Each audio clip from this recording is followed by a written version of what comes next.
part of the starting point is knowing what you're looking for and knowing what to ask for, and how to work internally first to generate a good RFP, to look for new providers and new service providers, not only ESPs, but other ancillary providers. So we wanted to bring together several companies, and in fact, there were a number of you who were eager to be a part of this panel because you wanted to talk about that process that many of you have been through. Some on this panel have been through it multiple times, to talk out of experience about what they've learned about building the better RFP that really sets you up for success in finding the right provider, but also making sure that there is buy-in and understanding on both sides in the process. To take the lead here, we have our own Nina Lentini. She is the editor of our event content. That is, she is live blogging and writing follow-up emails, advanced promotions, and articles based on all of our content here. And in fact, those of you who are interested in following up with Nina, she's the person to talk to. She was the editor of our Marketing Daily for many, many years, a long-time B2B journalist. Nina Lentini. Thank you, Steve. Am I hearing? Okay. Thanks, Steve. We've gathered a panel of women here to talk about RFPs because we know it is a very painful process, and we also know that women get shit done, right? Yeah. So first we're going to talk about, and these women here are going to identify themselves for me, so I don't have to. But first we're going to start with a question that we talked about previously, and that is, what led to your decision to hold an RFP? Who wants to start? Okay. Can you hear me? Great. First of all, a big shout out to whoever pointed out that my chair didn't have the rung at the bottom. We fixed it. So I'm Ali, and I am the Director of CRM and Retention at Boxed. For those of you who don't know Boxed, we're an online warehouse club with no membership fees. So you can get everything you need in bulk, from toilet paper to liquor. Mostly liquor, if you're me. So I started at Boxed about 10 months ago, and we really had an email program, we had a push program, we had an SMS program, but nothing talked to each other, and we couldn't find any way to make our current systems talk. So what we really wanted from the RFP was to make everything talk together so that we were talking to each customer like you were one customer, not 5 different customers and 5 different channels, and we sounded like crazy people. Yeah, and I'll jump in. So I'm Kayla Beck. I'm the Senior Manager of Email Delivery and Quality Control at Southwest Airlines. It's a really long title, so I'm sorry. But we had a sort of a similar experience. We were really interested in looking at a suite of products. So our RFP was actually quite large and significant and involved a lot of stakeholders. But really our true focus was on integrations and efficiencies across a lot of different groups within the marketing department. Okay, and I'm last to go. I'm Lexi Sigismund. I am the Senior Manager of Digital and Content Strategy at Chobani. And I'm the different one on the panel because we're not direct to consumer. So for us, we put a lot of emphasis on email marketing this year, and we're able to grow our list pretty substantially. So we needed to get a little more savvy in terms of how we were engaging our base and our consumers, as well as tap into that buzzword, get a little more personalized with them. So how did you choose how to go about pitching your new vendors or vendor? Yeah, so we started internally. We have a lot of different partners that we work with across the organization. And so in terms of selecting different people that we wanted to be involved in our RFPs, we were really looking for strategic business partners that had existing relationships. So that's really where we started in saying, how can we better build upon relationships that we already have in place, and then working outwards from there, just to make it a little bit easier on us. It made it be easier on you, and yeah, and when you have an existing relationship with a vendor, if you can capitalize on that and just build on it, then you both win, right? And you don't have to start from scratch with somebody. Not at all, and you also have that understanding of things like their support model, things like, are their account teams really great? So if you do have that opportunity, if there are vendors that your organization is already using that also have an ESP, if you're interested in migrating to a new platform, I would consider those. And I would even make those a priority to say, how can we build on those relationships? You're agreeing there. Yeah, I would totally agree. We unfortunately didn't really have any companies that we already worked with that could really help us tie everything together. A lot of the systems could work together, but it would involve a lot of data integrations, a lot of our engineering teams kind of time, and you know what kind of happens when you buy like 10 different platforms and you still have to log into 10 different platforms, and nothing really kind of works the way that you envisioned in your head.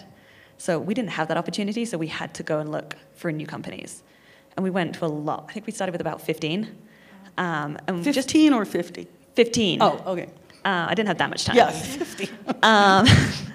And we really wanted to find out what everyone did. You know, there's a lot of new players in the market that didn't used to be there, 10 years ago. There's some of the old giants that are still trying to revolutionize and change things, and then there's everything in between. Mm-hmm.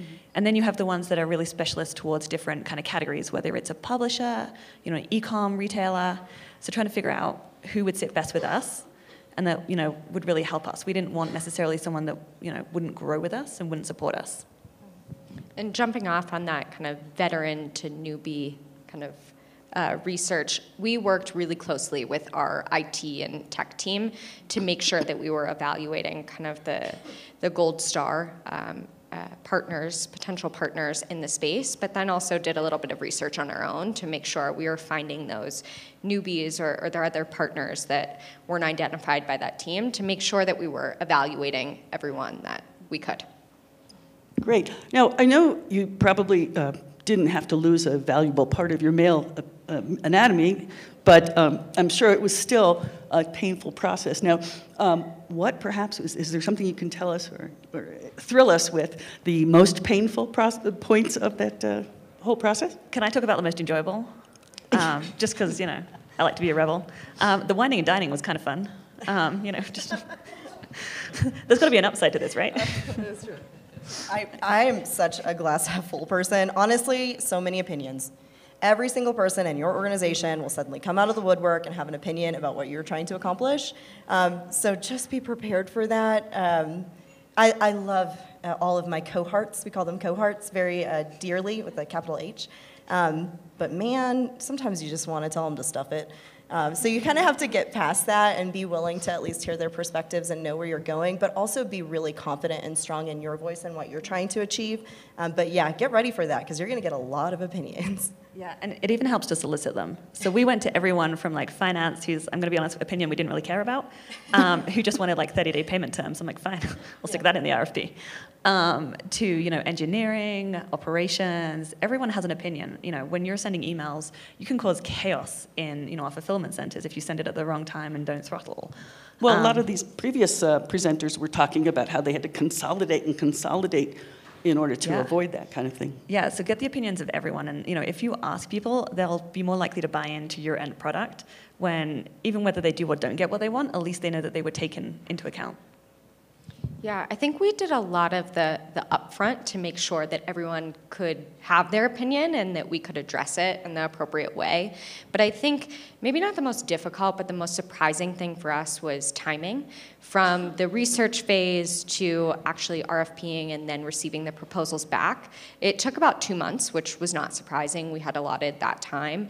But the piece after that of making sure our legal team and our IT team and tech team, as well as our marketing team, were kind of aligned to make sure that we could really get this right. I think that first piece of the implementation phase took a little bit longer than we expected, and then I'm jumping off topic a little bit, but getting to that fully stood up ESP took way longer than we thought. And again, we're not a D2C company, so the amount of emails that we have are probably smaller than your teams. Yeah, and you make a really great point. So we started our process of looking for a suite at the end of 2016, and we are about 3 to 4 weeks out of completing our migration to Adobe Campaign for our new ESP vendor. So yeah, it's a very lengthy process, and of course it depends on the size of your organization, the number of stakeholders, your integration with technology partners,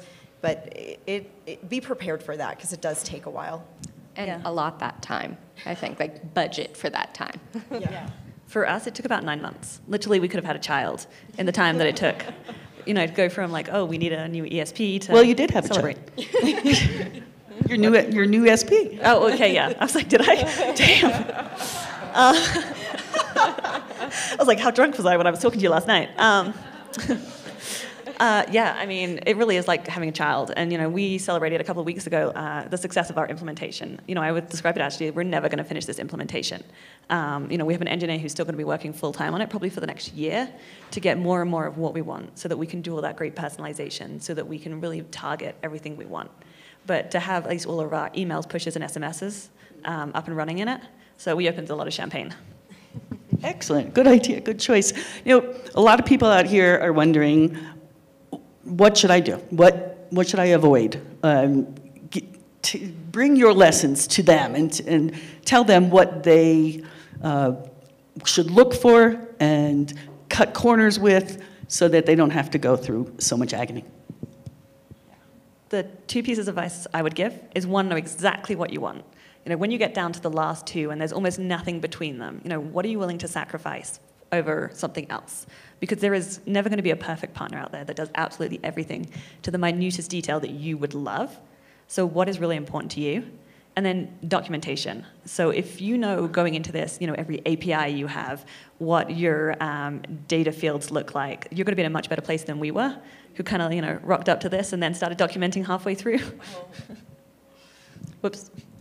I think for us, my advice is kind of similar. Make sure that you know what you're looking for.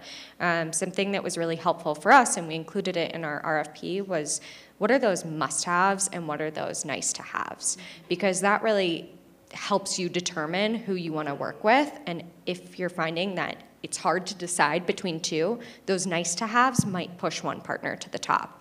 And something else that we did when we were actually sitting through the proposals was we created a one-pager that was, I guess, an evaluation scorecard of those must-have items that also were part of the need-to-have too, so that we could take notes and score those vendors as we were going through this process to make sure that it's really fresh in our mind and we are making our decisions based on what exactly we've asked for. Yes, that's interesting. We actually did something very similar where we had a scorecard and everyone was able to turn those in anonymously, from things they were excited about to things they were concerned with. So definitely something that I would consider for your organization. I would say that one other thing is kind of think about non-traditional questions as well. So one of the things looking back that we wish we would have explored a little bit better is understanding the way that an ESP might recommend that you structure your team, for example. Are there best practices? Are there certain skills or talents that we should have in place? Fortunately, we have a very large team and a very technical team as well. But you just want to think a little bit outside of the box and beyond some of the bright and shiny things that you're looking at to understand, like, really operationally speaking, how will we best work within this tool on a day-to-day perspective? And that's something we certainly could have done a little bit better. We can always improve. But also, alternatively, also, if you want to give advice to the ESP people out there, I mean, what would you tell them about how to approach you, or what to do with the RFP that you've sent out? We had some corkers that, you know, they came in and met with us, and then there'd be a question from, you know, a tech guy they'd have on the phone, and they'd be like, oh, so you're e-com? And like our CMO's in the room and like everyone's face just drops. Whoops. And to be in the room as well, like we tried to do a few of the meetings, you know, they were like 6-hour meetings with potential ESPs, and like trying to do them over the phone, they didn't, you know, see our faces, didn't get our reactions, and you know, like when they'd say something and like literally my engineer's head hit the table, and like we're slacking each other going, oh God, there it goes. So definitely make it a real personal experience. Yeah, jumping off of that, I think, again, it's know your audience. We are not e-com, so I don't need all of the bells and whistles right now that some companies want to pitch, which I understand why they're pitching to us, but know the company that you're talking to, as well as really what will help them grow. For us, it was all about finding a partner who could help us grow, so we wanted to see that. Today it's email marketing, but tomorrow it's, you know, that real-time connectivity to make sure that we are optimizing all of our campaigns. So that's my answer. I honestly thought you were going to say like more schmoozing, so I'm a little surprised. I mean, I did, honestly, the people we went with, I did give them a little lecture afterwards at another night in a bar, which I think I'm starting to sound like an alcoholic, but was complaining a little about, schmooze. Totally. But something similar to what you were saying is absolutely know your audience. As I mentioned earlier, my team is full of technical developers. They're not impressed by bells and whistles. They want to know the magic behind the curtain. And we did see some vendors who came in that did not have the technical expertise to stand up to technical questioning, and that did not serve them particularly well. I would also say that if you know their current platform, be really astute in making sure that you can make comparisons. Every ESP has different, or every vendor has different terminology or a different way of describing a specific tool. And if your audience doesn't quite understand how it's similar to what they're doing today, it just makes it difficult for them to connect. So know the language of the tool you're going up against, if one is in place, and speak to the audience in that way. You've got to know them. That sounds like a lot to learn all those languages. You have to prepare. I mean, you're coming in as a vendor to impress, right? You're coming in to say, we can be strategic partners. And the only way that you can come in and say, let's be a strategic partner, is understanding where they're coming from. So that's a responsibility you do have to take upon yourself. I'd echo it with having the technical people in the room. We struggled with a few of them, and some of them brought them in on the phone. But we really want to get in the weeds of how is this going to work? How does this integrate with our system? We had engineering and business insights in the room ready to ask those hard questions. So if there's no one there, it's kind of a waste of their time, and they're not going to enjoy the platform. And to that point, I got a lot of these questions, but ask who is going to be in the room. Ask what their titles are, because that will also help you figure out how you want to communicate to the broader group. Excellent. Well, I think we could turn this over to questions from the audience now. Does anybody have a question of these wonderful women? This is a panel that's ripe for questions both from vendors and the marketer side. That's right. Vendors? I think we scared them. Did I scare you? It's okay. Okay, I'll give some advice. Oh, you have a question? Hi, Neil Gogate from Mattel. A question I had for you, Kayla, was you talked about wanting to get the right people into the room to make sure that you have everyone accounted for. Did you need to get senior leadership buy-off on that? Because at a company like Southwest, I'm sure there's multiple groups and orgs. How did you get the buy-in to get all those people to participate in something like that? Oh man, it was, for our organization, it was a huge investment of time. So absolutely, our CMO was incredibly aware of our intentions and our goals. Because again, we were looking for a suite integration. We were looking for everything from design capabilities to the email platform itself to an MRM suite. And it took a lot of organization.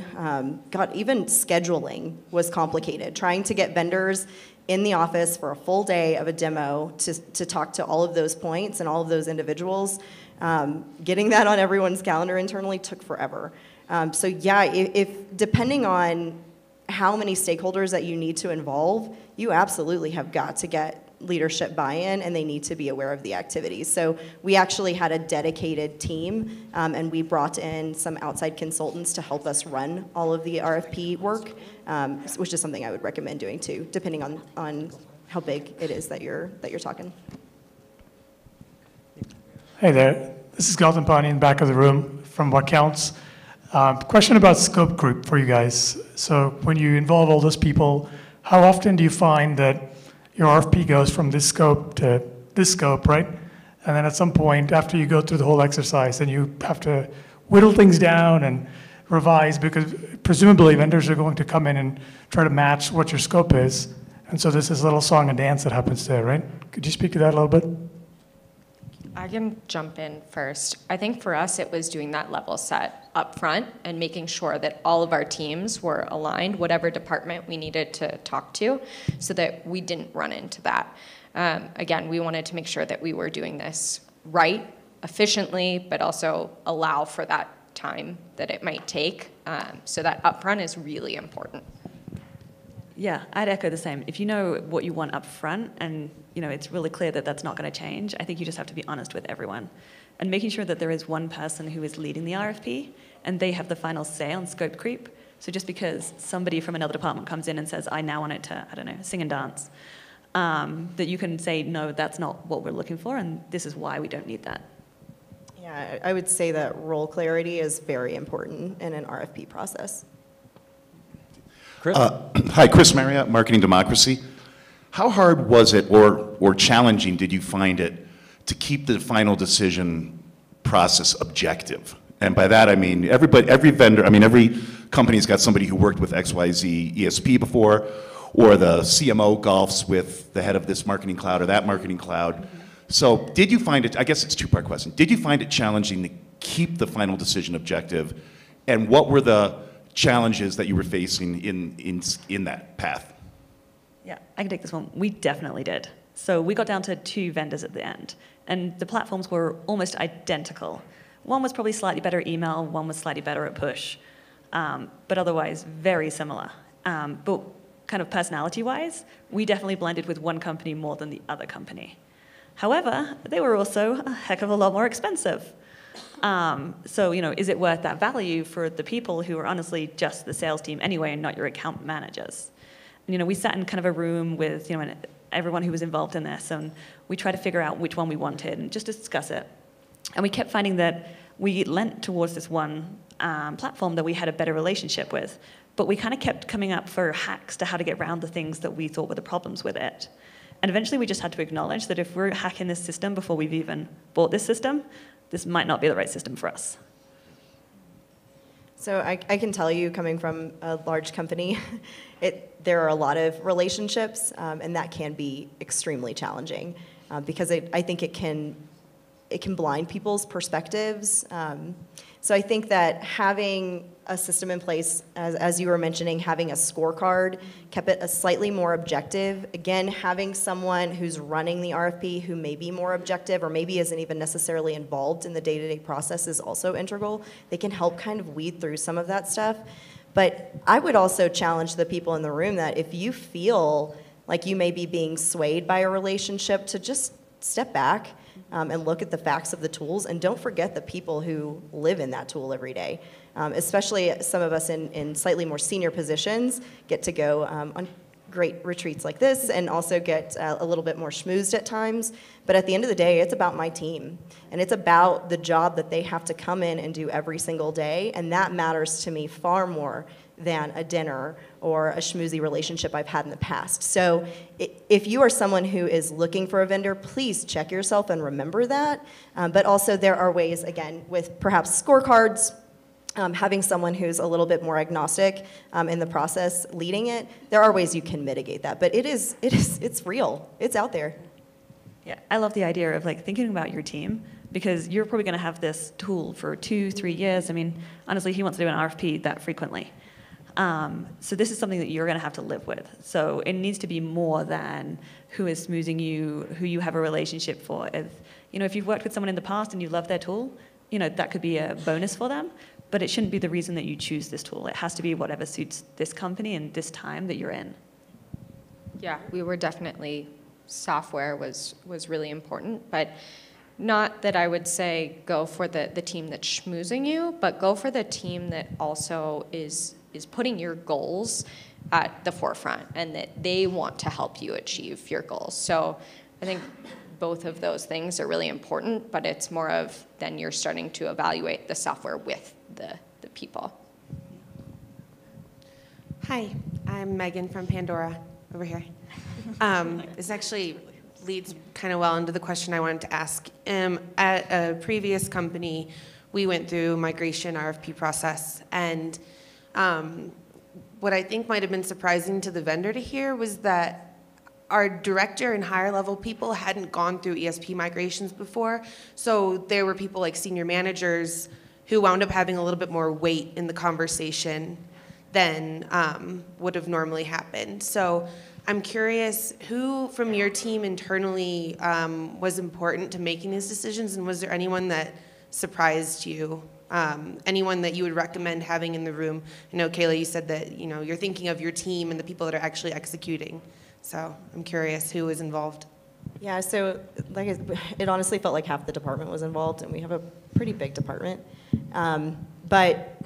To talk to that point specifically, I do think that depending on your organization, there can be a tendency to leave important decisions to senior leaders. And just don't make that mistake. Make sure that you're including the people on your teams. Again, even from a change curve perspective, it's incredibly important, right? It gets them on board. But in our case, we had a director level who was kind of our senior sponsor. And of course, all the way up to our executive leadership was aware. But she was most involved, and from there it was senior managers and down, and it came down to your role. So if you had an integral role in whatever tool it was that we were looking at, again, suite perspective, you were involved. And again, it was up to the manager whether or not to include people from their teams as well. I thought it was important when talking about a new ESP platform to include my entire team, and I sure did. I can speak to this one pretty well because this was my team's first time going through an ESP RFP. We'd done RFPs before, but for an ESP, this was our first one. And I think back to my point of the level setting up front, that kind of allowed us as a marketing team to make that final decision. We still included our CIO and all of the proposals that were presented to us. But at the end of the day, it was our marketing team, myself, and the other teams who could potentially be working with that potential partner. Yeah, I would encourage you to include all the teams that will be involved. So it was really important for us to have an engineer involved. The guy's actually going to be hooking everything together for us. He went through all their technical documents before they even arrived and had all the sorts of awkward questions to ask that we certainly hadn't gone into, the different programming languages that they were using. And to get buy-in from everyone at the different levels that are going to be using it. So yes, our CTO was involved, but to be honest, his opinion counted less than, the engineer who was going to be building it. And then data science as well. Think about how you're going to use this tool to report. Do you need it to have reports built in? Are you going to have those reports sent to your own database? So just making sure that it's everyone from every level that might need to use this tool or get information from it. How much was future-proofing a part of the process? I mean, in any process like this, when you're doing a new platform, you want to make sure that you're anticipating needs that you may not have right now.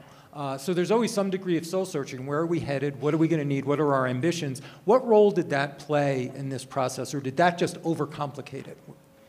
That was the whole reason for the process, right? At least in our case, we wanted to push the envelope, and we wanted to go further, and we wanted to be challenged as a company to say, what could we be doing? What should we be doing? So there was an expectation that vendors coming in were helping us see where we wanted to go and aligning to that goal.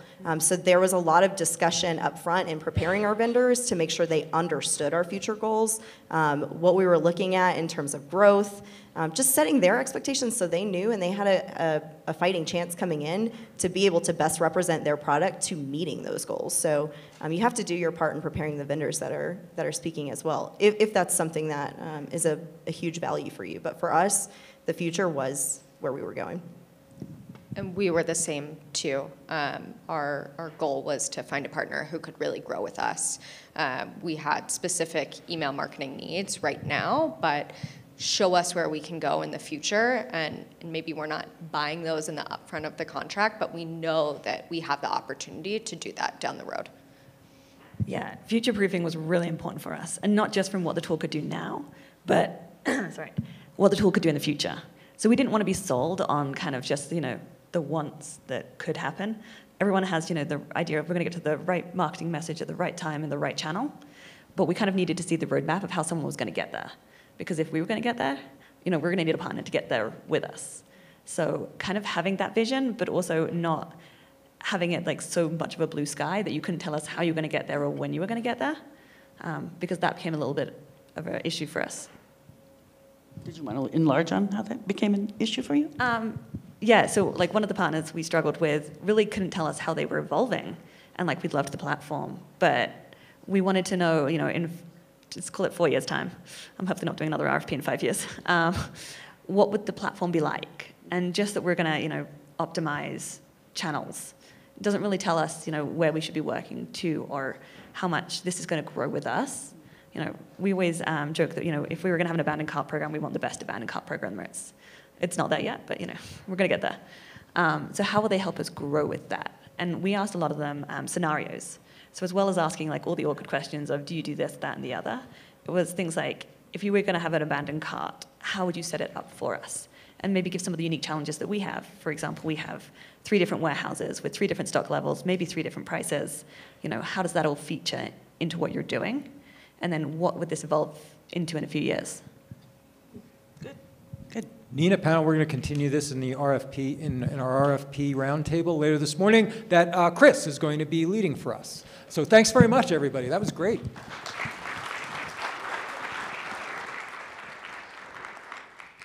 We've been spending a lot of time talking about CRM and engagement over the last few days, but of course, it's always important to move somewhat back up to the top of the funnel, since email is also one of the most important and persistent customer acquisition tools and customer conversion tools for those leads that you get in.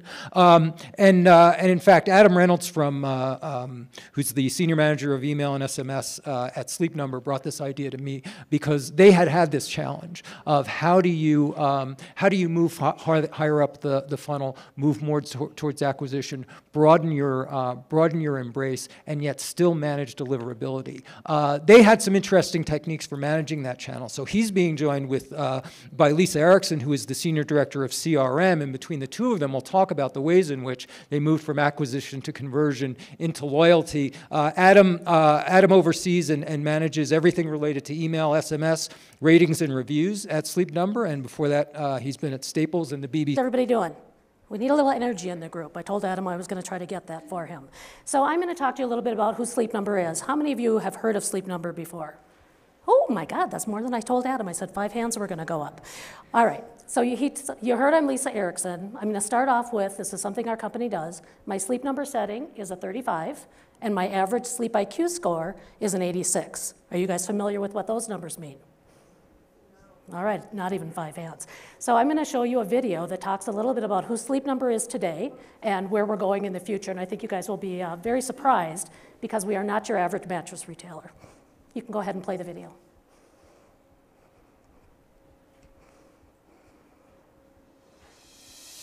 Hello, welcome. I'm the new Sleep Number 360 Smart Bed, the future of sleep. And you're about to discover how the smartest, most effortlessly comfortable sleep of your life is also the future of your own health and wellness. We all know the importance that sleep has on our health, but now I'm the only one that actually makes adjustments for you to improve your sleep. What I'm doing is sensing your every movement, your heart rate and breathing through my full body biometrics, effortlessly responding to you. Feels good, doesn't it? And what you're feeling is me, automatically changing my firmness, comfort, and support, your Sleep Number setting, to send you both off to blissful sleep and keep you there. Does your bed do that? As I connect to your fitness tracker and your thermostat, you'll know how things like diet, exercise, and temperature are affecting your sleep. And one day soon, I'll work with your Google Assistant. Does your bed do that? Oh, did I tell you, I will even be smart enough to sense snoring before you do, and that's better. So, how does a bed do all that? It's my Sleep IQ technology, you see. Intelligent biometrics built into every Sleep Number 360 smart bed, knowing you, sensing you, adjusting to what you need for your best sleep. In the morning, you'll see your most important biometrics, your breathing and heart rate, and learn the amazing effect I'm having on your sleep quality, your Sleep IQ score. Does your bed do that? Sleep Number already has the most comprehensive database of biometric consumer sleep data, literally measuring billions of biometric data points every night, ready to put millions in touch with their sleep and wellness like never before through their smart homes and devices. At Sleep Number, we see a future where your sleep puts you in control of your own health and wellness. A future where my Sleep IQ technology can identify potential health conditions before they happen, allowing you to share learnings with your doctor. A future where I could detect breathing difficulties and conditions like sleep apnea and restless leg syndrome through your movement. Where I could monitor someone leaving the hospital from the comfort of their own home, with nothing to wear, nothing to turn on. All they would have to do is sleep. A future where one day my Sleep IQ technology could even help identify a heart attack and alert emergency services. Sleep Number is making the future of health and wellness today's reality, where we don't just promise the best sleep of your life, but one where we promise the best sleep for your life. Because we are making the future of sleep the future of health and wellness. And we are Sleep Number. How many of your beds do that? So I hope that encourages you to go check out our product in our stores. Let me tell you a little bit about Sleep Number before I hand it over to Adam. So nobody else does what we do. We have really strong competitive advantages. And first are our proprietary innovations. Nobody else has Sleep IQ technology.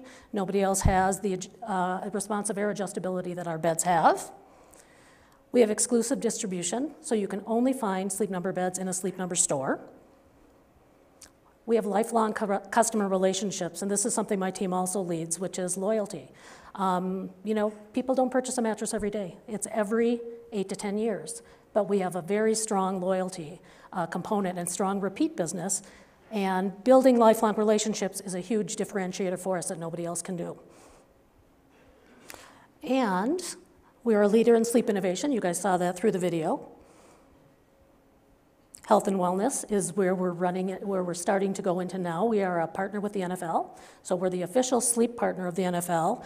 We just got over 1,800 NFL players on our beds within the last few months, and we'll be able to look at their data and see how it helps with their performance, so that's pretty cool. The Sleep IQ technology, as you heard in the video, one of the largest databases in the world of sleep data. And we have revolutionary innovations. So not just our bed, we have a lot of other products in our stores as well. One of the things I always tell Adam that I miss most when I travel is we have something called a dual temp layer, which keeps you either hot or cold, depending on what you want to be, by blowing air up. And I haven't slept well without it, being here. And we have 575 stores. And I believe we're adding about 60 more in the next year or two. So we're growing where you don't hear that with a lot of retailers. And last but not least are our lifelong relationships. So Adam's going to talk to you about top of the funnel. Once they become part of our brand and buy a Sleep Number bed, they are automatically a Sleep Number insider and in our Inner Circle program. And we have a very strong cadence of communications with them to maintain those relationships. So it's very important to the brand. All right, thank you. All right. Thank you very much, Lisa.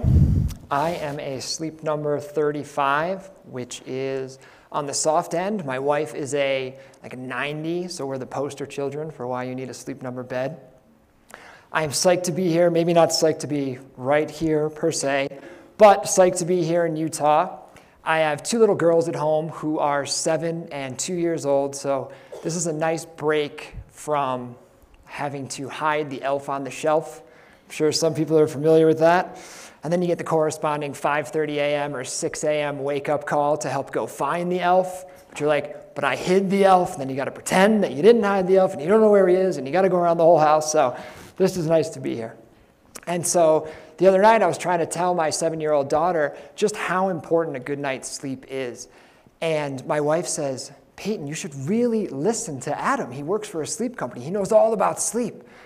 And Peyton says, Daddy sends emails about beds. He doesn't know anything about sleep. So, all right, touche. So today I'm going to talk to you about our email program, talk about how we get our subscribers, the various welcome campaigns that we send them, and then touch on the deliverability issue that we had this summer and how we overcame it. So 350 million, that's how many emails we are on track to send this year. I found out yesterday that we are a super sender, so that's great. We did it. This is twice as many emails as we sent last year and 4 times as many as we sent in 2016. So we've grown exponentially in the last 3 years. Right now, we're sending 60+ triggered campaigns on a daily basis. These are all dynamic and personalized. They're everything from shopping cart abandonment to browse abandonment to loyalty marketing to referral programs, transactional, cross-sell, upsell, you name it, like it's in this. There are a lot of these. In addition to that, we're sending 5 unique promotional emails each week. And though some of these are batch and blast, they are personalized to the degree that we have the information. So there are a lot of modules that are going back and forth in all of these emails. And these account for 85%. So this is of our volume, this is a very important area for us. All right, so who makes up the email team? It is me. We have 2 developers and campaign managers on the team. They're coding and sending the emails through our ESP. We use Oracle Responses. We have 1 dedicated data analyst. This helps not only from a list perspective, but also from a reporting perspective. We have 1 dedicated designer and 1 dedicated copywriter who are part of our internal team. So in terms of email audience, we have a lot of different segmentations that we're using, but primarily we can narrow it down to 3 different groups. As Lisa mentioned, we're targeting insiders. This is anyone who has purchased a mattress from us. We have very loyal insiders. There's people responding to our emails now that have been on there for 20 years. We have inquiries, or we call them inks internally. This is anyone who's provided a full physical mailing address, though they may have also purchased bedding, but just not a mattress. And then finally, we have easy inquiries. This is where a lot of the conversation is going to be around today and how we're adding a lot of new people who we just have an email address for, and maybe first name, maybe zip code, but not much else after that. And so once we have those target groups, we can narrow them down into tiers. So we have our shiny new audience tiers here. And so the first tier are new non-responsives, and I'll note that this is the point in the presentation where my daughter, when I was practicing it, laughed and left the room and never returned. But hopefully you guys will stick with me here. And my wife was definitely on her phone and not paying attention, so that was great. But this is new non-responsive, anybody on the list less than 4 months, and they never opened or clicked. New inactive on the list, less than 4 months. Their open or click activity is more than 3 months ago. They opened in the beginning. We haven't heard from them since. And then we have new active on the list, less than 4 months, open or clicked in the last 3 months. And we use the 4-month figure because that's the decision time frame that we found for mattresses. And then we have our mature audience tiers. And so this group, they've been on the list for more than 4 months, are mature active, and they opened or clicked in the last 3 months. That's a really great group for us. And then mature inactive, on the list more than 4 months, and their open or click activity is between 3 and 12 months ago. So these new tiers and these mature tiers are the ones we really focus in on.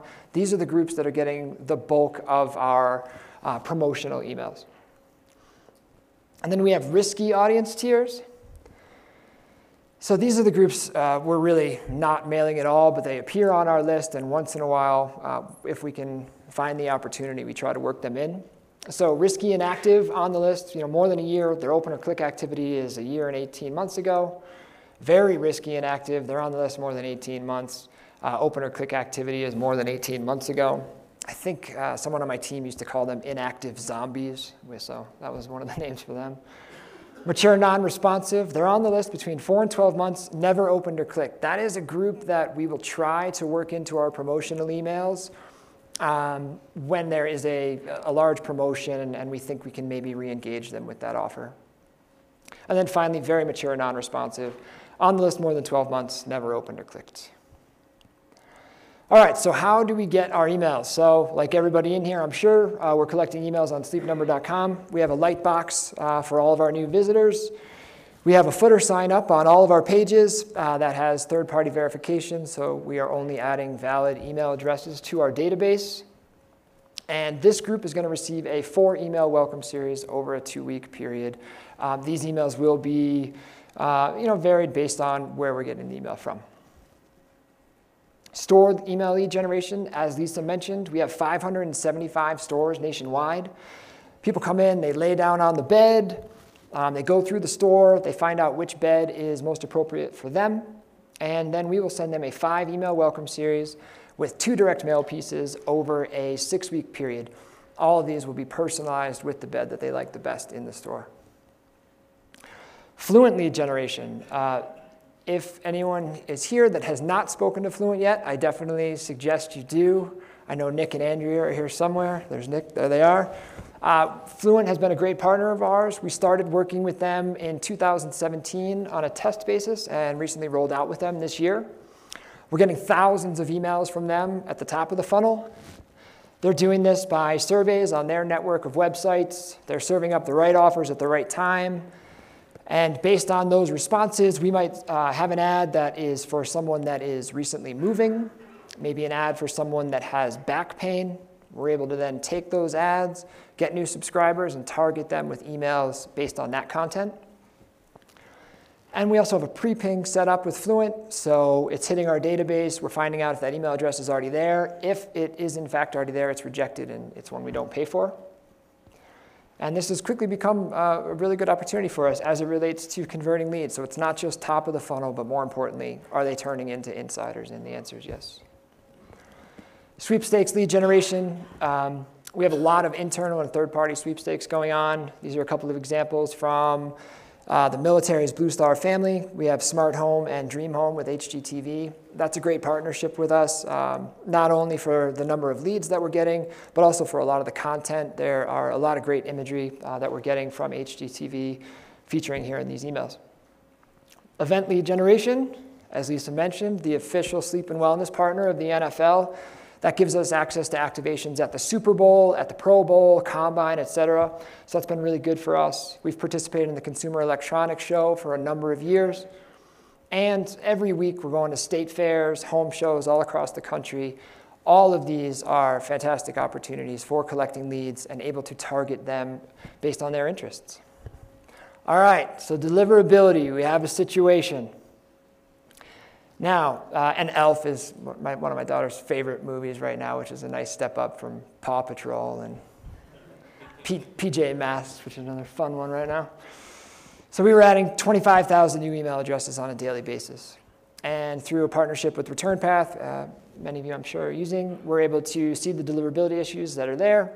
Gmail and Microsoft were big issues in the middle of August. So Gmail for us is accounting for 40% of our emails and Microsoft 11%. Inbox placement at this time frame bottomed out at 43%, which was terrible. So what does this mean for us? Well, it means that over 50% of our subscribers were having inbox deliverability issues during this time frame. This was impacting all of our emails, not just our welcome campaign, so it was across the board. And in terms of timing, it couldn't have been worse for us because the middle of August is the start of our biggest sale of the year leading up to the Labor Day weekend. And it would not be good for business if emails were not working. So we needed to tackle email deliverability immediately to ensure recovery before Labor Day weekend. All right, so when you're having a deliverability issue, right, you want to ask yourself, are you following the best practices? So for us, that means, do we have one IP for promotional emails, one IP for transactional emails? Yes, all of our transactional emails are still getting in the inbox. We have a consistent from email with authentication via SPF, DKIM, DMARC. We have Gmail Postmaster solutions all set up. Unsubscribe options in the header and footer, personalized, relevant, engaging content. Of course, we did it. Best cup of coffee ever.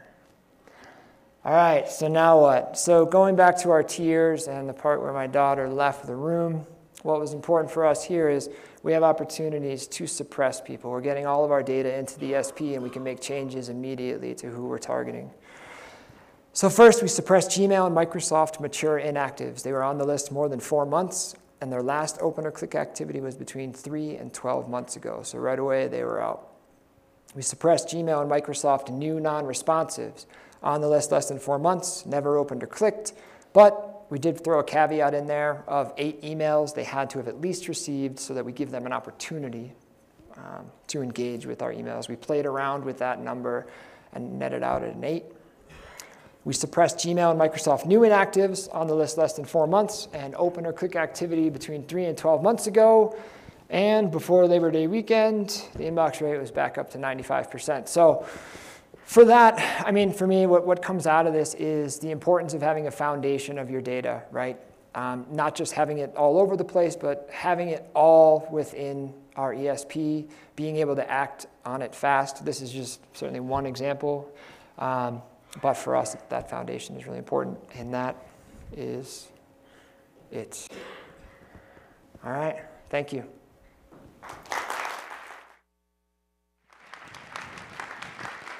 We have time for questions. Yeah, and we also Hey, Lisa, Craig do you Swordlaw wanna- from. Do you want to Oh. join Adam, because we might have questions about the CRM program as well. Adam, this question's for you. So, with regard to the deliverability problems you were having, do you know what the cause was? Was it complaint rates or engagement or a combination of both? Yeah, it was. I don't want to hypothesize too much, but you can look at the reporting from Return Path, and you'd see complaints and read rate as being the issue. The hypothesis would be that we're adding so many new email addresses during that time frame. Because we're leading up to the biggest sale of the year, that's a time that we really want to try. We want to acquire as many email addresses as possible. So that's the hypothesis on why that occurred.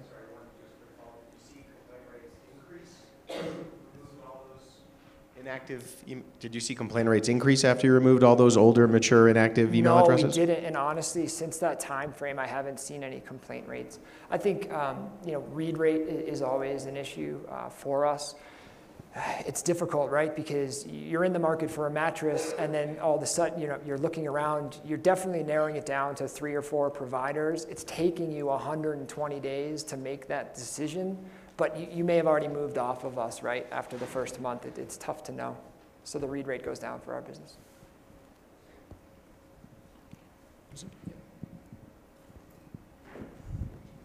Hi, I'm Mara Sue from Clorox. You talked about 4 types of acquisition, like organic through your Lightbox, paid through Fluent, I think sweepstakes and event.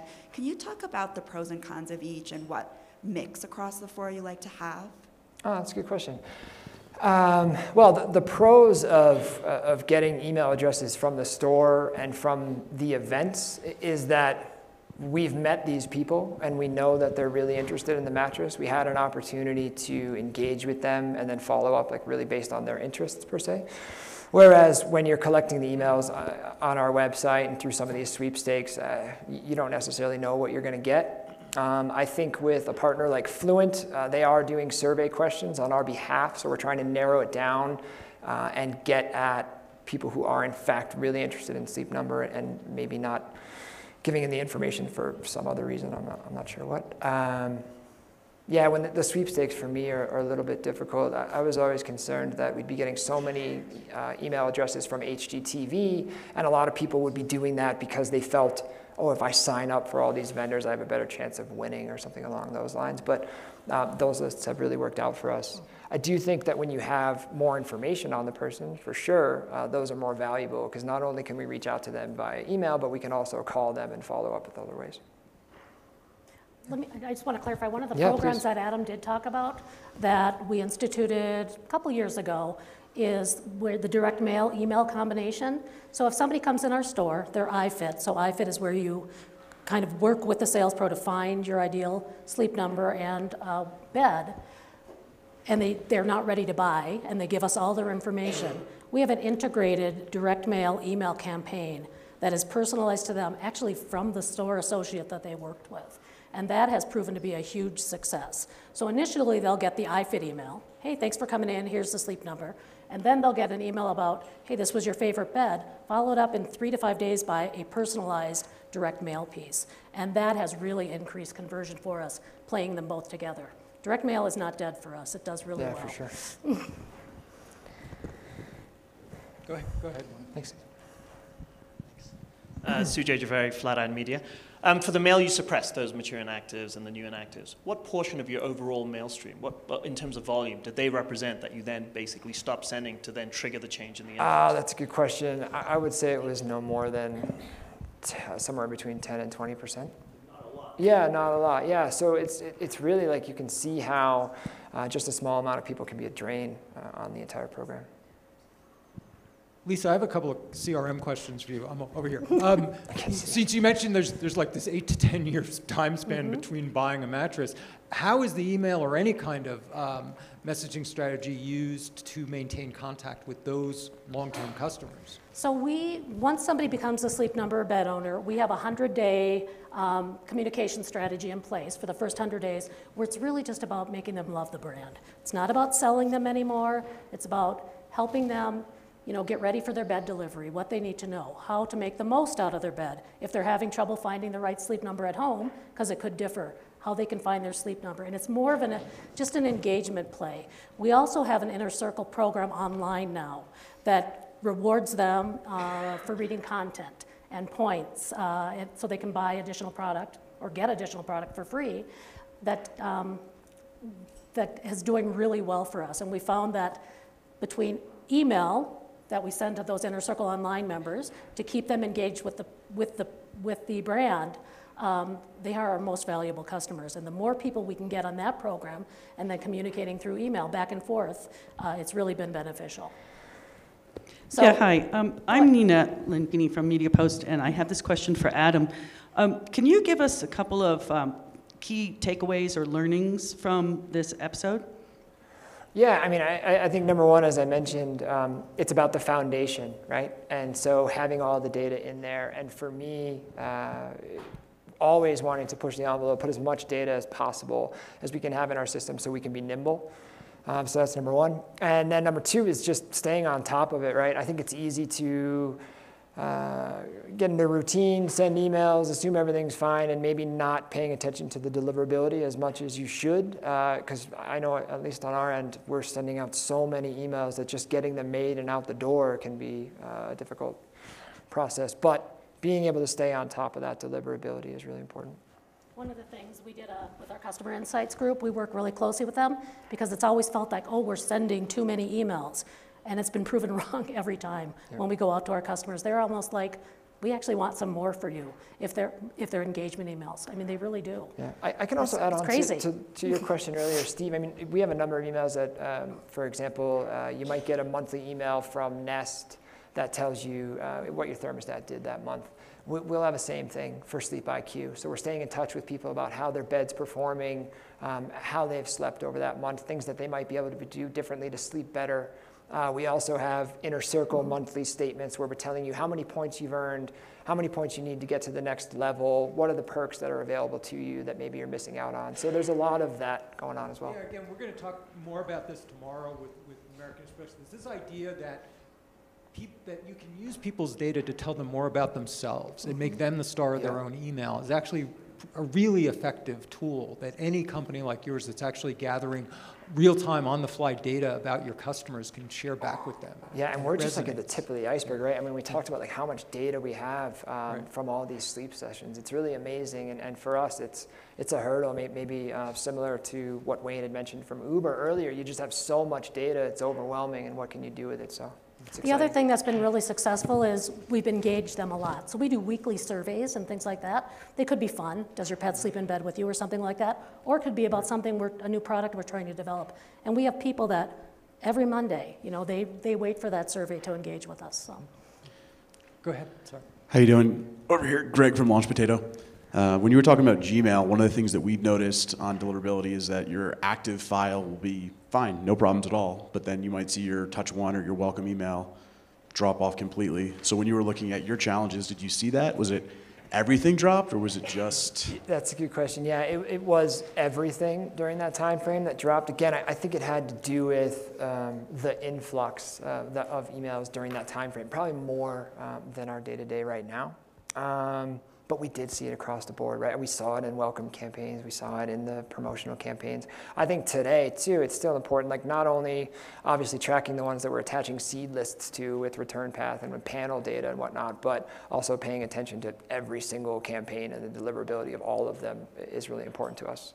So do you now limit the percentage of new touch, like the touch ones, as versus your overall active? Because you said you're sending so many new emails. We don't necessarily limit the percentage of that. I think if anything, If there are issues with touch 1, we're accounting for that in the sense that we're putting people right into the promotional stream right away, and we know that we're doing well with our promotional stream. Yeah.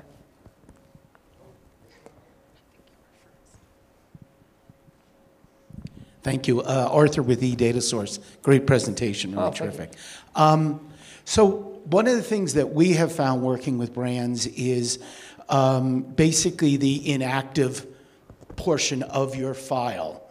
And because we're panel-based and provide that data, and I just wanted to share that with other marketers, that our experience when I had a client last week who had a 98% inactive for the last 90 days, and I said, well, let's just start and stop there, and I think we can help figure out. But my point being is, if you can keep it under 50%, in my experience, best practice is 30, 40 is fine, 50, you're starting to push the envelope, and that is percent of file inactive last 90 days. Yep. That's what Google and Gmail is looking at, in my experience. Because you said you have all of your compliance stuff in place, all the other stuff. What they are judging you is how disciplined are you on suppression. Yep. And what's also really cool, guys, is you can fix it. And you can fix it really pretty damn fast. Yep. So for whatever it's worth, Matt, more than happy to help if anybody wants to see what their inactive score is, because I am with eDataSource.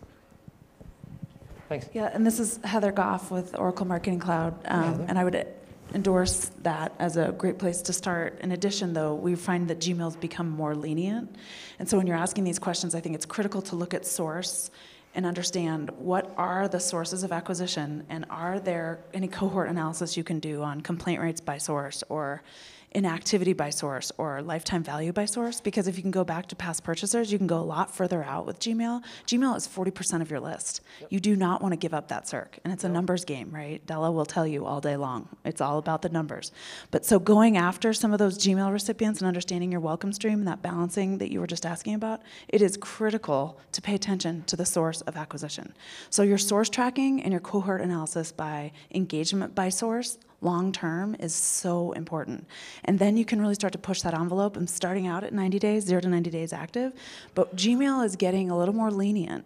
And you can absolutely go back to some of those different segments you have in each of your different customer types and start to mine those based on past purchased information or how engaged they are in which campaigns. So the deeper analytics is the tipping point to expand that window that you're asking about, and Gmail is actually opening things up a little bit. So I would encourage all of you to really pay close attention to those metrics. Awesome job. This is a great presentation. Thank you. Appreciate it. And with that, we're going to wrap, and we're going to have a round table. Oh, no, I'm sorry. Do we have a... Can I have one more? One more question.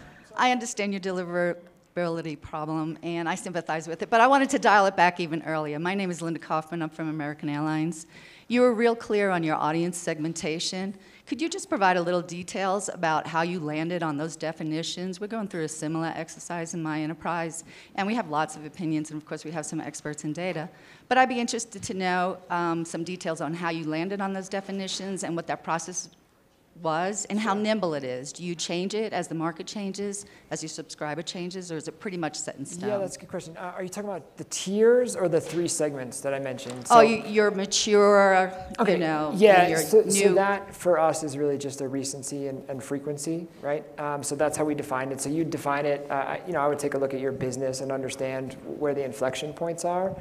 But in terms of updating it, it's updating constantly. And so, you know, people are in whatever tier non-responsive today, and now they're new active tomorrow. And so that's constantly being fed into the ESP so that we can account for that and make sure that we're sending them emails, right? So it's all about that constant conversation between the databases on our side, wherever information's coming from, whether it's from the stores, from the call centers, et cetera, and making sure that's back into our system. Lisa, Adam, thanks very much. That was great. Thank you. Before we break to roundtables, John has